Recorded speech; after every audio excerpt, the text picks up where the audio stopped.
உண்டான வழிபாட்டு முறைகள்தான் இவை.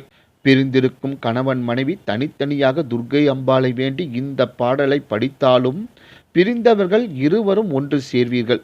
அந்த அளவுக்கு சக்தி வாய்ந்த மந்திரம் இது.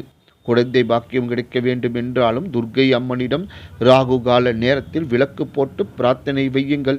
நிச்சயமாக அந்த அம்பாள் உங்களுடைய வேண்டுதலை நிறைவேற்றி வைப்பாள். துர்க்கை அம்மனை வழிபாடு செய்வதற்கு இன்னொரு சூட்சம முறையும் இருக்கின்றது.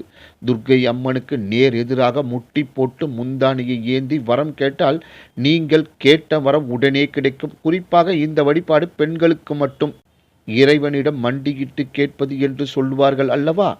அதுபோல துர்க்கை அம்பாளிடம் பெண்கள் வேண்டுதல் வைத்தால் அம்பாளும் ஒரு பெண்தானே. உங்களுடைய வேண்டுதலுக்கு இணங்கி செவி சாய்த்து கேட்ட வரங்களை உடனே கொடுத்து விடுவாள். மடியேந்தி பிச்சை கேட்கக்கூடிய வழிபாடு பெண்களுக்காக மட்டும் சொல்லப்பட்டுள்ளது.